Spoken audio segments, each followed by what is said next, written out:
আরে আসলে আরে বসো, ভয় কেন পাচ্ছে? মানে সাহেব, আমার বাবা আরে কোনো ভয় নেই, এখানে এই রুমে তুমি আর আমি ছাড়া কেউ নেই। আরে ঠিকছো কেন? বেশি সুন্দর জিনিস ঢেকে রাখতে হয় না, ওটা তো খুলে দিলেই ভালো সুন্দর দেখায়। মানে শোনো, স্যার, তোমার এই হাতটা না অনেক সুন্দর, এই হাতে কত কষ্টের কাজ করো, আর আমার পরে যখন এসে গেছো আর কষ্টের কাজ করতে হবে না।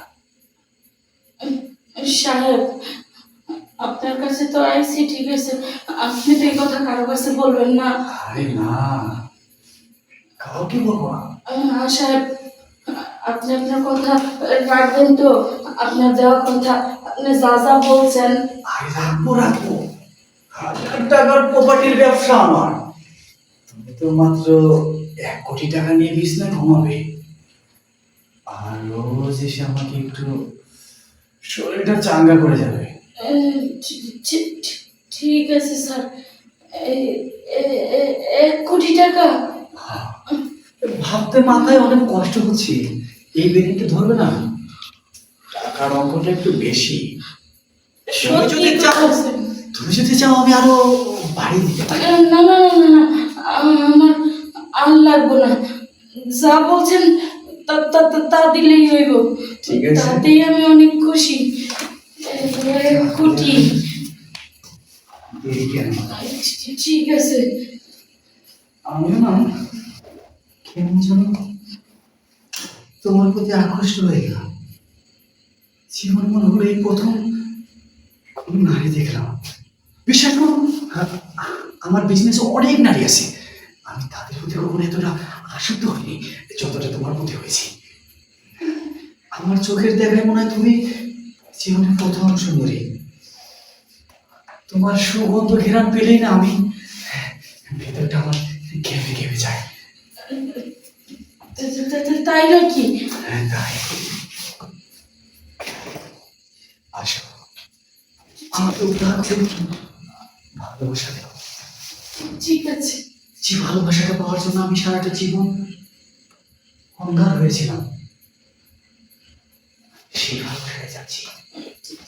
ঠিক আছে। তোমার মতো নারী এই সাদা কাপড়ের নিচে ঢেকে রাখা রূপের ঝলক, হ্যাঁ, আমাকে পাগল করে ফেলছে। শুধু একটা বার তোমাকে আমার ভাবতে পেতে চাই।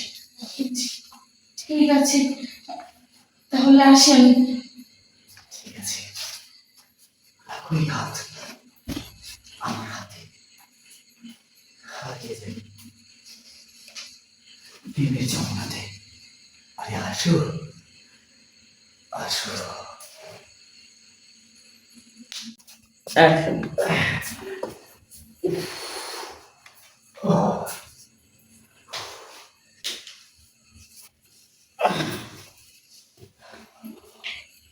শোন, তোকে কেমন দিলাম আমি তো জানি না, কেমন যেন মনে হলো অনেকদিন পরে শরীর চামটা ছুটলো। সাহেব, আমি তো আপনার কথা রাখছি, আপনি আমার কথা রাখবেন না? আপনি যে কথা দিয়েছেন ওই কথা বলবেন না তো? আরে কখনোই বলবো না, তুই শুধু আসবি ভালোবাসা থেকে, আর যত টাকা আছে সব তুই উঠে নিবি।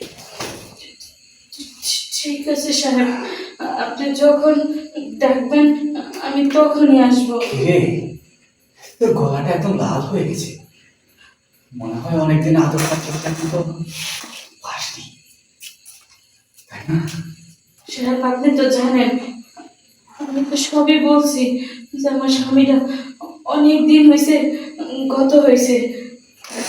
একদম ঠাসা জিনিস তুই, তোর যে আমি বেশি মুখটা খাইতে পারি নাই, জিনিসটা একদম কড়কড়া ছিল, তাই গন্ধটা বলতে পারছি না। মনে হয় আবারও তুলে চাই। তুই দেখি ভয়ে একদম কবুতরের বাচ্চার মতো কাঁপছিস। কাঁপিস না, এগুলো হয়ে যা। অনেকদিন পরে পেলেই কোথায় ভাবলাম একটু খুশি খুশি হবে, তা না, শুধু একদম কবুতরের মতো কাঁপছি। তুই কি যাস না, এরকম একটা পেলে তো সাহেব, আমি তো চাই আমার এরকম একটা বিল্ডিং হোক, কিন্তু আমি তো গরিব, এত টাকা কোথায় পাবো আমি? আরে হবে, তোর গায়ে লাল শাড়ি দেওয়া হবে, তুই একদম আমার মনের মতো। তোকে কিনে দেবো হাত ভর্তি চুরি আর ব্লাউজ, এটা পরে আমার চোখের সামনে দিয়ে সবসময় দেখে করে ঘুরবি, আর তোকে নিয়ে আমি বিছানায় যাবো। ঠিক আছে। যা, যাও না, দেরি করছে কেন? তাহলে স্যার চানটা সেরে নিয়ে যা। ঠিক আছে। যা, ঠিক আছে, যা। ঠিক আছে।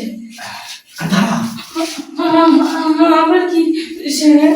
চান তো করবি, আর একটা বার দিয়ে যা না। আমি সাহেব, আর বললেন না, আমি আর পারবো না সাহেব, কারণ আমার সর্বশরীর ব্যথা হয়ে গেছে, আমি যা ব্যথা লড়তে পারতেছি না। সে কি রে, দিলাম একটু ভালোবাসা, হ্যাঁ, তাতেই তুই ব্যথা হয়ে গেছে। আয় না, তুই এই নরম জায়গা আবার গরম করে দিই। না সাহেব, দরকার পড়লে আরেকদিন, দয়া করে আজকে আমার ছেড়ে দেন, আমার সর্বশরীর ব্যথা হয়ে গেছে, আমি যে আজকে আর পারবো না। আরে, গঙ্গার জলে চান করলে সব ঠিক হয়ে যাবে। আয় না, না না, আজকে না। চানটা পাইয়ে দিয়ে চলে গেলি। ইস, কোটি টাকার মাঝেও যে আমি মুক্তা পেয়েছিলাম, আমি তো নিজেই ভুলে গিয়েছিলাম। জানি বলি না বলি, খুব অল্প দিনেই মারা গেছে, মনে হয় বেশি পৌঁছাটা করতে পারেনি। এই বিছানাটা আমি গরম করলাম। আরে কপাল, কপাল, যত বিধবা নরনারী আছে সব আমার কাছে আসো, আমি বিছানায় শুধু